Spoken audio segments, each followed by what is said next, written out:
Welcome back to my channel guys. I hope आप लोग सब बहुत ही ज़्यादा मज़े में होंगे। और आज कल एक बहुत ही न्यूज़ ट्रेंडिंग में है एल्विश यादव की कि भाई वो स्नेक वेनम एक्सट्रैक्ट करने में या कुछ इन सब चीज़ों में उसका बहुत इन्वॉल्वमेंट है। कि नोएडा में जो रेव पार्टी हुई थी तो उसमें जो उसकी फ़ोटोज़ भी एक लीक हुई थी। मतलब मैं ना फेवर में हूँ ना मैं अगेंस्ट में हूँ, बट अभी उसका एक पेरेंट्स का एक वीडियो है जो ABVP या किसी न्यूज़ चैनल के साथ में, पता नहीं कौन सा है, यही हो शायद, तो उनके साथ में वायरल हुआ। तो वही मम्मी भी देख रही थी और वही मैं देख रही हूँ अभी। तो बहुत अजीब लग रहा है। मतलब मैं बहुत टाइम से एल्विश की व्लॉग्स वगैरह देखती थी। जब मैं ग्रेजुएशन में थी तब से मैं देखती थी, क्योंकि वो भी ड्यू से ही है, तो मतलब एंटरटेनिंग तो था ही, वो बंदा है ही।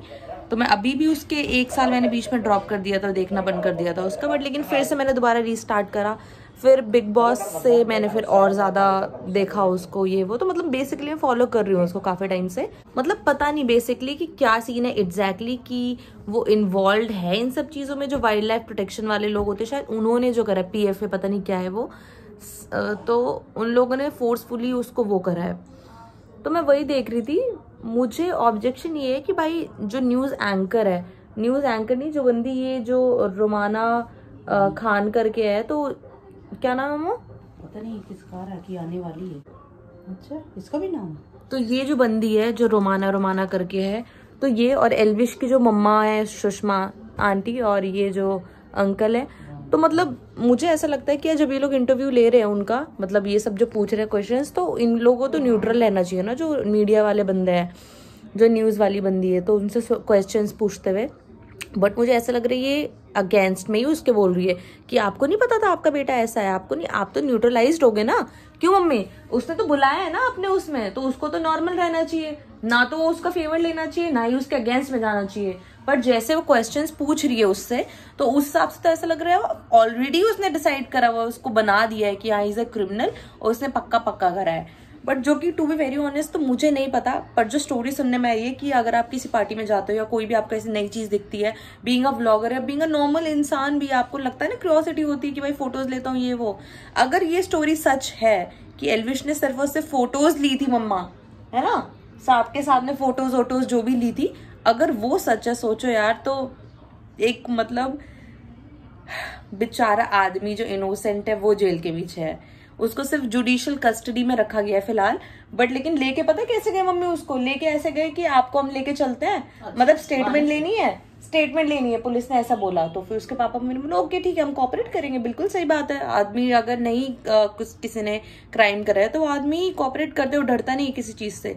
तो उसको लेके गए नोएडा में। उसके बाद में उसके फैमिली वाले मम्मी पापा लोग रुक गए अपने रिश्तेदार के यहाँ, तो उन्होंने बोला हम आते हैं, लेके मेडिकल टेस्ट वगैरह कराया और सब कुछ कराया।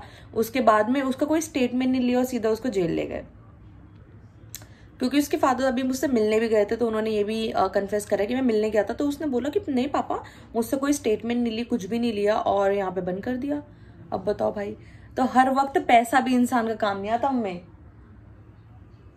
पता ही नहीं मतलब रियल चीज क्या है एग्जैक्टली, इसके पीछे कौन लोग हैं, क्यों कर रहे हैं। और थोड़ा सा वो मतलब इन सब चीजों में भी बहुत ज्यादा वो सपोर्ट करता है ना, सनातनी हिंदू, ठीक है वो उसका अपना पॉइंट ऑफ व्यू है। तो पॉसिबिलिटी है उसके बहुत सारे दुश्मन भी होंगे, डेफिनेटली होंगे, क्योंकि आदमी जब बड़ा होता है तो उसके दोस्त यार कम होता है, दुश्मन ज्यादा ही होता है। ये तो रियलिटी है भाई। कोई भी आपको ग्रो करता हुआ देखता है, आपका अपना नहीं होता, तो फिर वो बहुत ही कम लोग होते हैं जो जेन्युइनली आपको चाहते हैं सक्सीड करता हुआ देखना, बहुत ही कम। अपने भी दुश्मन हो जाते हैं भाई। पर वही चीज है कि क्या बोलते हैं मम्मी उसको, कि 100 गुनहगार भाग जाए, मतलब निकल जाए, लेकिन एक भी बेकसूर को नहीं होनी चाहिए सजा, है मम्मा?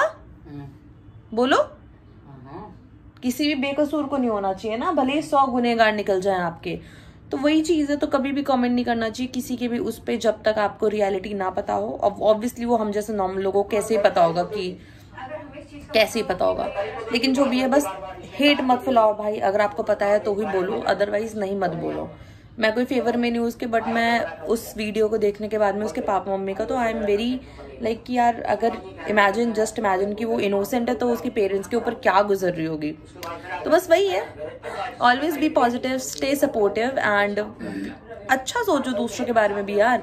आपको नहीं पता कि सामने वाला क्या गो थ्रू कर रहा है, क्या पता वो सच में इनोसेंट हो और वो ये सब चीजें फेस कर रहा है और जेल के अंदर है। इमेजिन, पैसा भी काम नहीं आ रहा जिसको निकालने में, इतनी दोस्ती यारी, इतने बड़े बड़े लेवल पे, सोचो इतना बड़ा आदमी। तो वही है, किसी के साथ भी कभी भी बुरा हो सकता है भाई। ऑलवेज बी पॉजिटिव एंड अच्छा करो लोगों के साथ में, Karma always comes back and hits. तो वही है बस गाइस। तो यही आज शेयर करना था मुझे, थोड़ा सा मेरा मन सा हो रहा था क्योंकि बहुत ज़्यादा माइंड में चल रहा था। उसके पापा मम्मी कैसे रो रहे थे, एकदम सिसक के भाई रो रहे हैं कसम से, मतलब उनको इतना बुरा लग रहा है। 3 दिन से उन्होंने कुछ खाया नहीं। तो वही था बस। नहीं कुर्बान इसके लिए करे अपने बेटे को यार 1000 बार इतना सिर ऊंचा कर, इतना सिर ऊंचा 3 दिन से भाई उन लोगों ने खाना ही नहीं खाया, ऐसा आप बोलो उन्होंने। डेफिनेटली हो सकता है क्योंकि एल्विश जो सिस्टर है वो वहाँ रहती है, और किसी का भी हो, पेरेंट्स तो खैर अपने बच्चों को गलती में भी सपोर्ट ही करते हैं। तो यहाँ तो मे बी अगर बाई चांस ना भी हो तो भी सोचो भाई वो हो रहा है। जो भी guys, be positive, stay happy and never speak negative and never support negativity ever.